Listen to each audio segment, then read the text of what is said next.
and our expression for the stored energy. And we get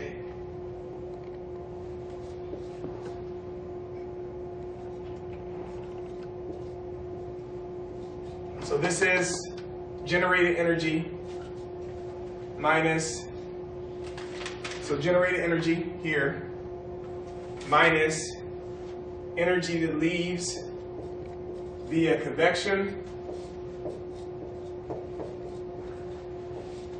minus energy that leaves via radiation, the net energy that's leaving.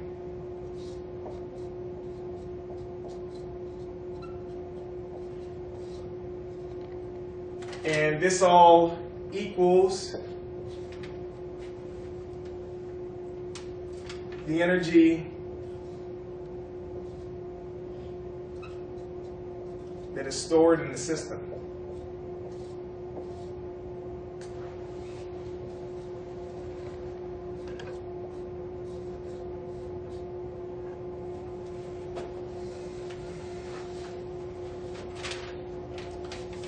Energy generated minus energy out, which has two components, convective rate equation, radiation rate equation, equals the energy stored. And hence, we can rearrange this. We get our change in temperature with time of this system is equal to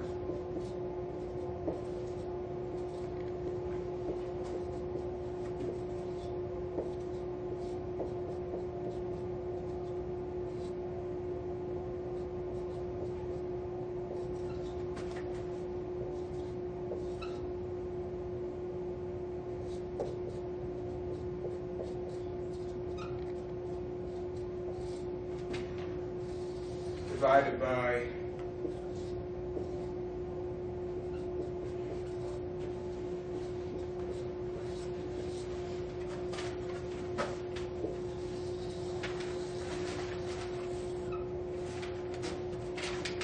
and there's the solution that we're looking for.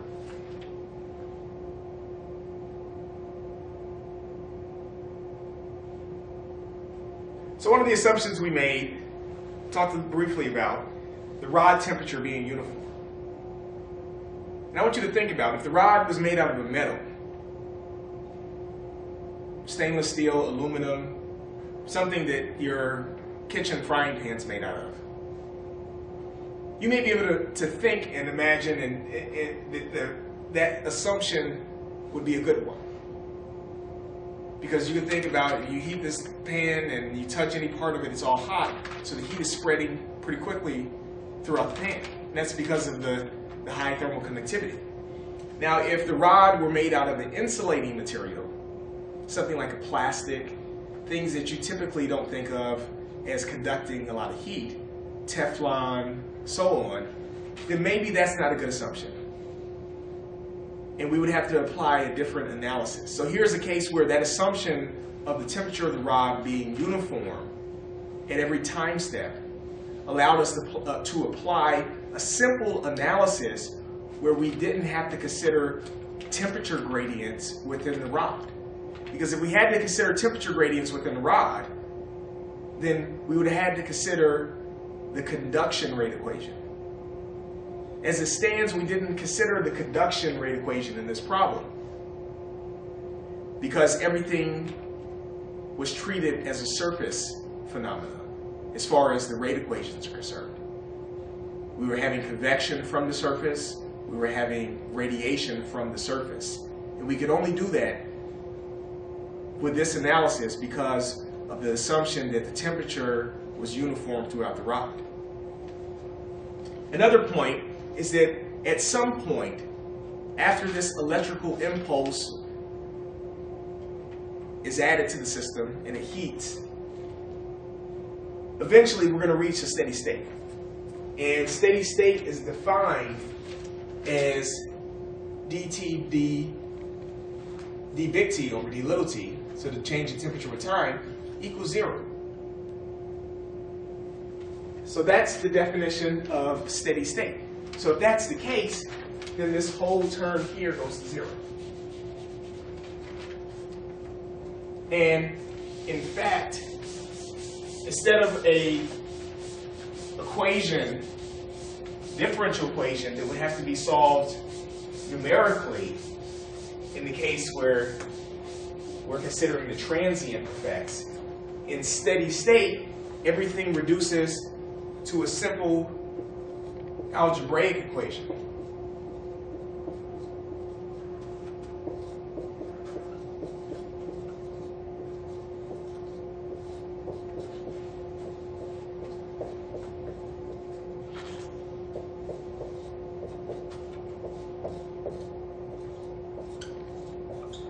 That we can solve for our temperature.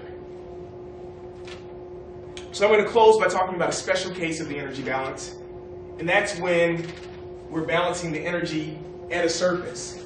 And we're going to do this a lot in this class, so I'm not going to talk about it now too much. But we're not considering a volume, but we're just considering a surface.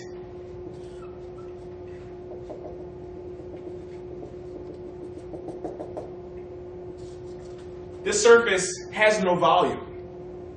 Because it has no volume, it cannot generate energy volumetrically. So there can't be energy generation.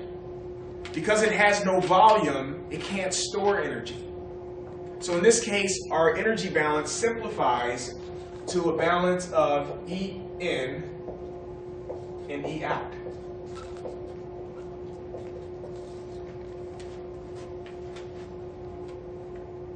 And this surface energy balance is used a lot in heat transfer.